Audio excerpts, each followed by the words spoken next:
Hey guys, foxprotomining here. Gonna be talking today about Bitmain's news. The Antminer X5 is dropping. This is the quote-unquote first ASIC miner for Monero. I don't think that article is particularly correct, and I'll get into that later. But it is the first ASIC miner developed for Monero. Bitmain's doing its stupid coupon giveaway for people who want to try to guess how expensive this is going to be. I'm going to try to speculate on that myself just to kind of give people an idea, because the pricing on Bitmain miners is kind of ridiculous most generally. We're looking at about 212 kilohash a second at 1350 watts. All of its efficiency, it's going to be loud as hell. And 220 volt, you know, your typical Antminer ASIC with regards to, how that's going to go. So I imagine that this news is not going well for the Monero community, because most of the Monero community does not care for ASICs or ASIC miners. I mean, they've actually taken steps in the past, which is why I think that this isn't necessarily an accurate headline, to avoid ASIC miners, because Bitmain has tried this before. Real quick, because I know people are going to ask, profitability for the X5. This is obviously just kind of predictive. We don't really know yet, but it's looking at about $8 a day minus whatever your electric cost would be. This is just doing it off of a 12-cent figure for like a residential miner.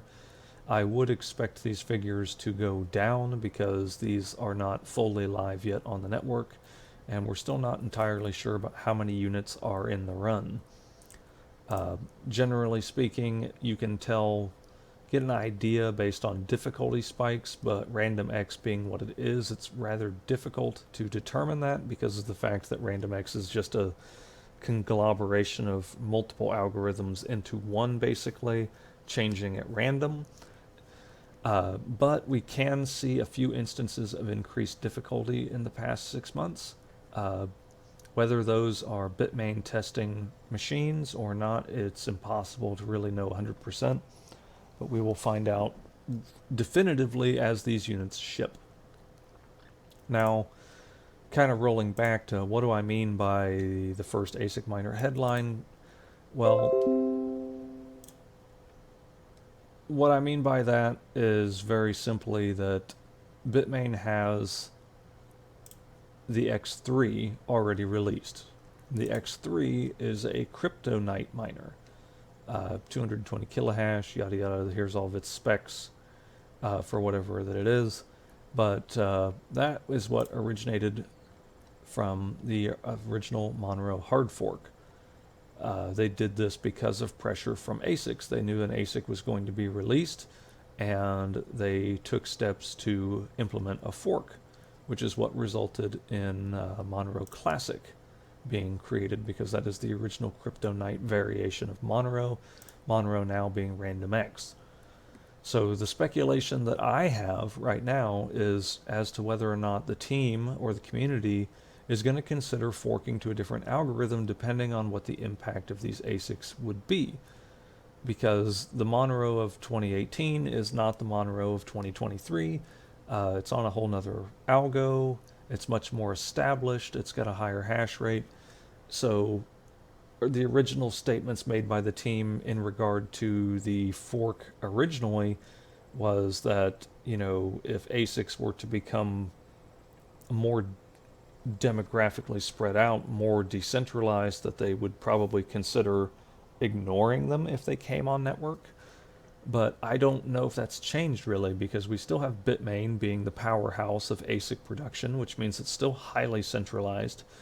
And we've seen what ASICs do to chains. They tend to take over the network hash rate, Bitcoin being the primary example of that we went from CPUs to GPUs to FPGAs, and then we moved on to ASIC hardware, which now completely dominates the scene.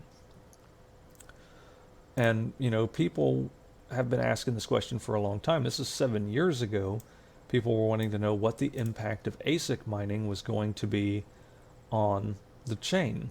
And obviously this was kryptonite, which at the time the general consensus was that ASICs were not developed enough, advanced enough, or efficient enough in order to progress onto the network in any meaningful way, because they just wouldn't be profitable.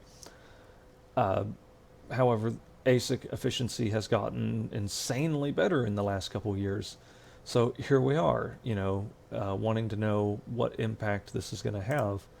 And, RandomX is the goal of the original switch was to discourage the use of ASICs on Monero. That was the whole reason RandomX was created. So here we are with ASICs catching up to RandomX, and it just makes me wonder where we're going to go on that. Also, just really quick, piping in, if you're more curious about what RandomX is, I have the GitHub, and I'll have that link down below in case you want to actually dig into that a little bit more and get a more technical idea of what's going on.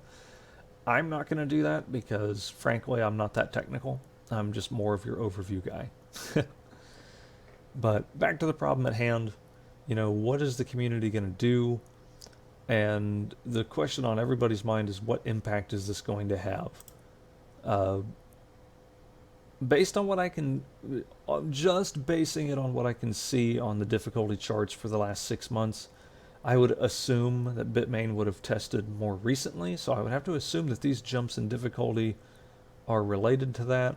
I'm not sure what the, price difference or hash rate has done on here. I don't know if this will load up fast enough. Yeah.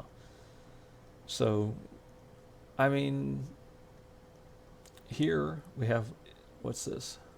July. So this is the July spike. That was pretty significant. But it's hard telling if that was the result. I mean, the timing would be, frankly, the timing would be about right for that to be them powering on units. So, and it's very likely those units are currently running on Monero. That tends to be how the ASIC manufacturing industry makes a lot of their money. It's kind of a interesting pump dump kind of thing that they do, where they turn the units on, they mine on them for X amount of time, and then they mark them up and sell them so they make money coming and going. Price speculation. Yeah, I was going to do price speculation. So price speculation, $3,000 a year. It wouldn't make sense to me if this turns out to be some ridiculously expensive unit. I wouldn't be shocked if it was a ridiculously expensive unit, but I can't see them charging more than $5,000 to $7,000 for this unit brand new off the shiny showroom floor. If they do and people buy it, I would be really impressed. Like, here we got a potential leak of price here, 3,600, which would make more sense. Generally speaking, it's the unit pricing is about whatever the yearly income is before they release. So I can't really show you another ASIC miner and be like, okay, well, here's my philosophy on how that works. Because like the Caspa miners that here recently that Bitmain's been releasing have all been based on pre-release pricing. So like they're pricing them at like ridiculous amounts of money, but they're like, well, here, this $40,000 piece of equipment will make its way back in a year. And here on Caspa, we've seen the rewards absolutely plummet as ASICs come online and the hash rate has exploded. I don't see that happening here on Monero just because of the nature of the algorithm. But obviously, Monero is a really big market, and ASICs want their chunk. So we'll see what happens. I'll be curious to see. I've seen all over Twitter, people joking about Monero forking to Ghostwriter, the Raptorium algorithm, which I don't see happening. But I don't know what kind of fork they would implement right now. I am not techie enough to be able to give any insight as to that. And frankly, I don't see a fork happening. I mean, I'm speculating that it might, just because the community is very anti-ASIC, and I don't blame them per se. But it'll be curious. So guys, that's my video in a nutshell here. Yeah, if you're interested in these, more power to you. I think it's too big, not enough upside here, frankly. I mean, even if Monero even if we hit another bull run and this explodes, you know, there's just not, you know, it's not like Caspo where these miners were bringing in hundreds of dollars a day. You know what ASIC might, you know, like maybe $9 a day, and if you've got ridiculously cheap power like 6 cents, you know, you'll get you know, $7 a day off of 3,000. You know, a machine that's gonna be almost $4,000 plus. If you're USA, you're paying your tariff just off the 4,000 divided by the let's call it, I'll just say 7. That's 571 days just to break even. I don't use that ROI term, return on investment. I talk break even. When is the device paid for? 571 days, and that number is only going to increase the longer. Uh, well, I mean, this is pre-release, so you know, after these start coming online, these figures will just go down. Because I mean, these are pretty powerful. 212 kilohash a second, and we're at 1.9 gigahash on the network power. But like, you know, what? So 5 devices to a megahash. So this pool right here would be 6 devices, and that's the 16th largest pool. It's just 6 Bitmain devices, and go up, go up, go up, go up. I mean, 677. I mean, the largest pool, that's 3,000, 4,000 of these devices right there. So that's potentially problematic. I'm just doing some basic math there. But that's why I'm curious to know how many are in this initial run and see what kind of impact that'll have. That's it for me, guys. Wish I had better news, but we'll see what the community says about this as things move forward. I'm not in the Monero Discord at the moment, or otherwise I go in there and see if they've made any announcements. I haven't really seen anything come off their Twitter about it. So we'll see what the impact is. Thanks for tuning in, guys. It's going to be it for me.